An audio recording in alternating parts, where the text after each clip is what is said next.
بسم اللہ الرحمن الرحیم۔ لیسن 8 میں جو پوائنٹس ٹو ریممبر ہے وہ یہ ہے، کیا ہے اس میں؟ ہاؤ ٹو سے دس بک ان عربک، یعنی اگر آپ کو عربی میں بولنا ہے یہ کتاب، دس بک، تو کیسے بولیں گے؟ ہاذا کتابن مینس دس از اے بک، یعنی یہ کتاب ہے، لیکن ہمیں عربی میں کیا بولنا ہے؟ دس بک، یہ بک ہے نہیں، یہ بک صرف، تو کیسے بولیں گے؟ حاضل کتاب، اور یہ کتاب ہے تو حاضا کتاب، حاضا کتاب دس از اے بک، حاضل کتاب دس بک۔ تو کیا فرق ہے؟ تو حاضا کتاب یہ کمپلیٹ سینٹینس ہے، اور حاضل کتاب یہ انکمپلیٹ ہے، یہ سینٹینس نہیں ہے، مکمل سینٹینس نہیں ہے۔ یہ حاضا کتاب یہ مکمل سینٹینس ہے۔ تو حاضل کتاب یہ اس کو مکمل کرنے کے لیے کیا کریں گے؟ آخر میں کچھ بڑھا دیں گے، کوئی لفظ، جیسے یہاں دیکھیں حاضل کتاب جدید، یہ کتاب نئی ہے۔ یہاں مثال سے سمجھیں، حاضا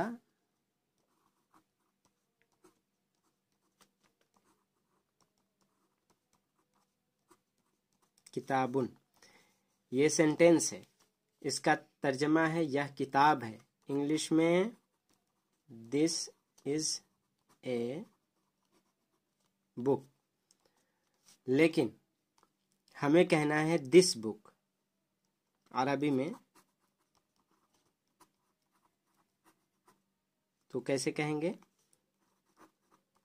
حاضا کے بعد جو بھی لفظ آئے گا الف لام لگا کر، تو حاضل کتاب،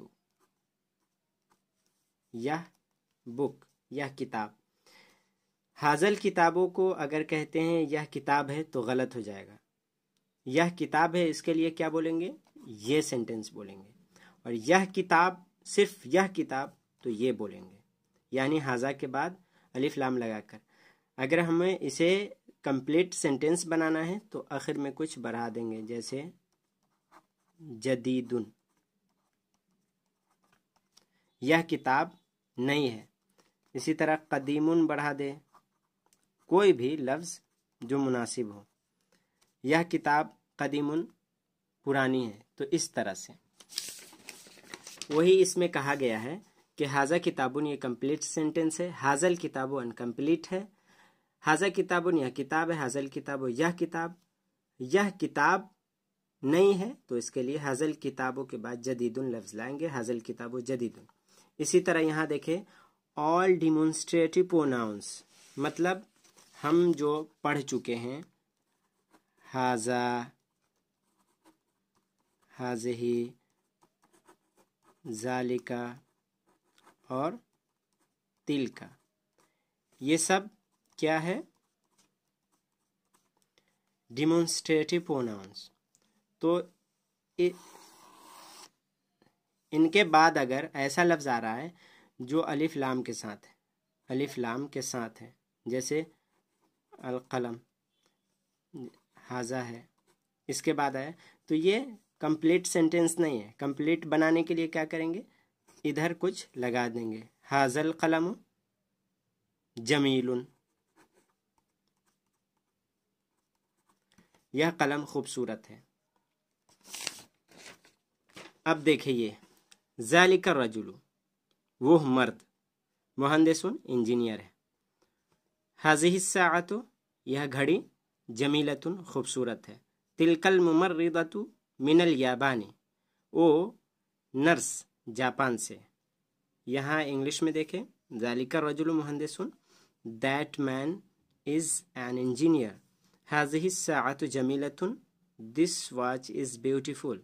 تلک الممرضۃ من الیابان، that nurse is from Japan.